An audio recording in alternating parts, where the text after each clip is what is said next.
Good day mga ka-JT at ito nga po nagsimula ang aming laban dito sa may Lucena Port at yun nga po siyempre pasakay na kami ng barko. Dumalis po kami ng Calamba City gabi dahil po sasakay po kami ng bus, di na po kami nag-ride. Siyempre ang ano'y namin ay Marinduque Loop. At yun nga po ito, pinasakay na po kami at kami ay tinawag na. Doon na po kami magbabayad sa barko at pagdating po sa barko, 600 ang boy, 430 ang bayad ng tao. Ayun nga po, inabot ng 1,090 ang aming pinagbayaran. At syempre, medyo sala ko ng kalkula, basta 1,090 tapos 650 ang bike at hindi ko po alam bakit ganun. Yun na raw po talaga kasi sa taas po naman talaga ng petrolyo at yun nga po ito papanig na po kami dyan at nag-picture lang po kami kasama po namin dyan si Sir Wilson, Pisa Elmer, si Sir Ale Cosila, Arante Dimas, Pisancino, Pisan Oyen, Obic at yun may mga kasama pa po kaming iba at ayan po Marinduque Loop at pinagantay lang po kami dahil pinasasakay lang po yung mga kargamento at ito nga po tayo mga ka-JT. Marinduque Loop, napakahirap po ng aming pinuntahan sa Luzon, Datum. Ayan, hindi po kami pinapasok, nagantay pa po kami. Siyempre, excited po tayo, wala pa po tayong tulog dyan. Ilang oras lang po yung tulog namin at dyan po sa may port na yan, medyo merong nagkakakanta dyan, hindi po namin alam kung bakit. At yan, syempre nagpakit-pakit lang po tayo, pinilapag ko po yung bike ko. Naalala ko nga po pala ay daan yan, paparadahan po ng sasakyan, at yun nga po, pinapasok na po kami, nakapagbayad na kami, 1,090 ang aming mga pinagbabayaran. Dito pa lang, naku po, mahalay na. At ayan naman po, papaling na po tayo sa taas at ako po ay natulog dun sa may AC. Syempre, kailangan ma-relax at mahaba-haba ang aming Marinduque Loop. Ayan si Sir Alex at papanin po kami sa deck ng upuan. At yun nga po, 3 hours ang biyahe namin. Ang sinakyan namin ay hindi po iba. Ayan. Dito po muna ako natulog bago ako pumanik sa taas at para makita po yung karagatan. At alam nyo naman po tayo, mga ka-GT, ayan, pagkatapos ko po matulog, pagising ko, nasa gitna pa rin po kami ng karagatan. At yun nga po ay syempre alam niyo naman po tayo, ayan na kanya-kanyang video na kami. Kasi natatanong na po namin ng Marinduque dyan. At hindi na po kami nakapunta doon sa tiyahin ni Ate Rowena Sikat. At kami po ay doon na lang po naghanap dito sa may makalampas po ng Marinduque, Kapitolyo. At ayun nga po, ang una namin pinuntahan ay Datum, Luzon Datum. Ayan, nakita nyo naman po, feeling tayo. Masakit po sa mukha kasi yung ang hapde. Siyempre, hinawakan natin maigi yung cellphone. Ayan po, nakikita nyo na po yung mga kabundukan. Diyan po yung ikutin namin. Pagkakaalam ko po dito ay napakasarap mag-ride. Kaya lang po, napakainit. Sobra po init at umalis kami ng Lucena Peaceport ay alas 8:30 or alas 9. Nakarating po kami ng Marinduque. Dito po sa Pantalan dito ay alas 11 na, kaya ayun kainitan at pagkatapos po namin, syempre makalapag, kami po ay naghanap ng kakainan, yung po kagad ang aming inuna dahil po napakahaba po ng biyahe, nabot po kami ng tanghali at sinabakan po na namin na ang kahabaan at kainitan na shade lang po tayo, nalalapit na po at pumunta po tayo sa harapan para makita po yung pagdating namin sa Pantalan. Sa mga taga rito po at nakakauwi rito, alam po nila yan. Ayan, nalalapit na po yan. Yan yung ride din namin dyan. Marami po kami nakasabay dito, mga taga Lucena rin, at saka taga Manila, taga Cubao, taga yung nga lang po ang kanilang gamit ay puro big bike, 1,200cc, lahat ng dami pong pumupunta po lalo dito sa Luzon Datum na napakaganda po at napakataas na area. Talaga naman pong sobrang kainitan.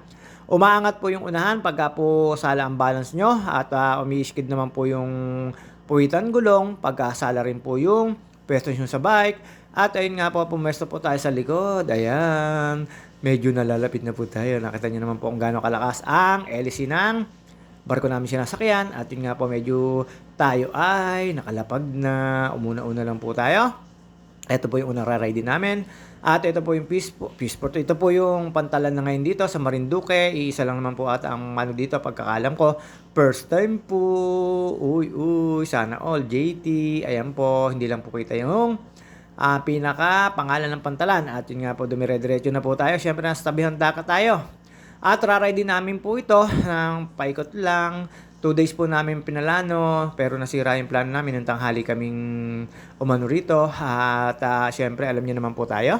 Basa ito, dire-diretso lang po kami. Palabas na po kami ng Pantalan dito sa Marinduque. Papasok na po kami na mismo Marinduque. At meron po mga ano dito, security guard, lahat po. Tsaka po yung mga mag-ano sa inyo, mag-guide. At syempre, ayan, Luzon Datum ang pupuntahan namin. Pero lahat po yan ay pupuntahan namin, pati yung Baok, Baok o ano pa, town. Lalampasan po namin yun. Syempre, ito kainitan na po. At kami po ay raratsyada na po rito. Ayan po yung mga kasama ko. Nakita nyo naman po, napakalakas po yan ni Santino. Uy, sana all, naka-camera 360. At alam nyo naman po, sa mga gantong malalayong ride, hindi ko kami magkakahiwalay niyan. Lalo po dito, kaya kami nagkahiwalay, sobrang init. At saka puyat-puyatan po kami dito. Kaya po nagsalamin po tayo, hindi po tayo kompleto tulog natin. Oy, para tayong si Dora the Explorer. Nakita niyo naman po yung bag ko, napakaliit. Pang 2 days lang po yan. At syempre, alam niyo naman po, nandito tayo sa Marinduque. Napakasarap po mag-ride dito. Marami pa po kaming iikutan dito. Syempre, first day po namin, ang kaliwa po tayo. Papunta na po ng Luzon Datum po kami.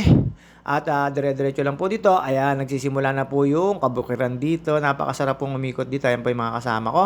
At alam nyo naman po yan. Sila po mga naka-bike packing. Ako po naka-juggle pack. Pack bag po pala. Yun. Dito po napakasarap po rumide. Para po talaga kayong probinsya. Tapos ang amoy po yung mga daya-dayami. Tapos tagiliran po ng dagat. Pagdating naman po sa Luzon Datum, napakasarap po at napaka po dun sa taas. Ayan, nakita nyo naman po, pares na po kami nagbibideo magminsan. At medyo nagsimula na po dito yung laban namin. Paahon, palusong, paahon, ahon na ahon. Yung ahon po dito sa Luzon Datum ay, naku po, napakalupit po. Para pong ay yung Mount Bulalo ng Calauan, Laguna. Ganun po, pero yung huling-huling ahon po rito, na malapit na po talaga, ay naku po, sobrang taas po. Nasa 30% gradient, sabi po ng kasama ko. Ayan, kainitan pong yan. Niraradyada po namin to, kahabaan na tong Rizal Datum na to. Luzon Datum. Yun po yung tawag dito, pero syempre, parte po to ng Marinduque. Napakasarap po ito. At yung kasama ko po, Sir Alex Osila, naghahanap po ng pampasalubong sa kanyang asawa. At kasi po ay alam na nandito kami. Pinapayagan naman po yun pag may kasama. At si Pinsan Oyen at si Obik, sabi ni Lorena Martinez, ni San Lorena Martinez, baka daw ikaw ay mangitim. At yun nga po, eto. Nagpakita ko kagad sa akin ng dagat. Ayan, medyo malayo-layo pa yan. 8 to 10 kilometers lang po simula doon po sa Pantalan na dinaungan namin ang ayan po yung nakita niyo pong bundok na yan. Yan po yung papanikin namin. Nakikita niyo po na yan. Nagpakita po agad sa akin yan. Meron po diyang kulay puti na papanikin po nyo. At yun nga po, syempre, pagkatapos po namin dito, pumunta na po kami sa Baok at sa provincial Marinduque government na ayan, medyo mahalay-halay na po ito. Mahalay-halay. Mahirap-hirap na po itong ahon na to. Lumalaro na po ito sa 20 to 25 gradient. Napakahirap na po niyan. Nagkakahiwa-hiwalay na po kami dyan sa gumamit na po ako ng granny dyan. Totoo po yun. Kasi pagod ka na po sa init, pupwersahin mo pa na hindi mag-granny. Kaya ayan, ganyan po yung pedal ko. Pero kaya naman po nang hindi i-granny. Kaya lang, syempre, for the reason. Para sure na makakaahon. Ay, yun nga po, ito. Nakita nyo naman po ang init. Syempre, tayo ay ginusto natin to. Ayan, akala nyo po ay napakahaba pa po niyan. Sobrang taas po niyan at sobrang init. Sa mga taga Marinduque, lalo po dito taga Luzon Datum, pagdating nyo po sa taas, ay syempre alam na po nila ito. At dito po parang pandemic, nako po, walang kasasakyan, wala pong ka-stress. At doon nga po sa taas, meron po mga JO, job order ng LGU. At yun nga po raw, pinasusweldo sila doon at sila po ay nagbabantay. At syempre, donation lang po ang binibigay doon, hindi po kailangan ng malaking bayad, wala naman pong entrance. Siguro susunod pag sikat na po. Pero may nakita ko kami mga vlogger dito na talaga naman pong pumunta. Lalo po yung nag-iisa na nag-adventure. Si Justin Adventure tsaka si Sir John Wart. Yun po nakasabay namin po yon at may kinuwento po siya sa akin. At syempre secret lang. Yung pala yun. Si Jet Li. At syempre eto, papanik lang po tayo. Nakakasama raw po nila yon sa pagra-ride. Ganyan lang po kainit pero ayan na luminipis po yung kasada. Sobrang init lang po talaga dito. Siyempre, alam niyo naman po tayo, kami ay ginugusto namin to. Ayan, may makikita po kayo dito mga kakalsadahan na napakainit. Tapos, ayun nga po, ayan, nalalapit na po tayo. Ayan po, naakyat ko na po talaga siya. At ayan po yung makikita nyo. Ayan na po yung Luzon Datum. At may makikita ko kay Mama Mary. Tapos, pinanik ko po to. Ayan, nakita nyo naman po, pedal ako ng pedal. Sobrang taas po nito. Naangat po yung unahan ko dyan. Pero pagdating po rito, ayan, napakasarap naman po. At kasi may Philippines sa ano ngayon, na mapa.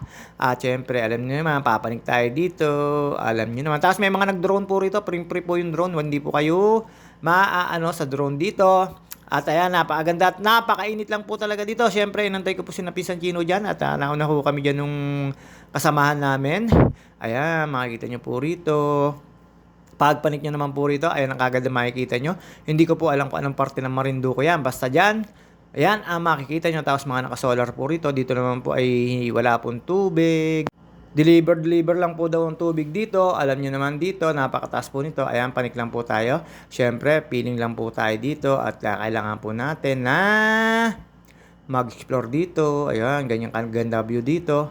At ayan, pumanik po tayo sa taas. Hindi ko po alam kung anong tawag dito. Pero syempre tayo ay nagmekos-mekos lang. At yun nga po, panik lang po tayo. Medyo spiral to. Pagdating po sa taas, yun din po yung makikita nyo. Dahil sa kabila ay hindi nyo po makikita kasi marami pong puno.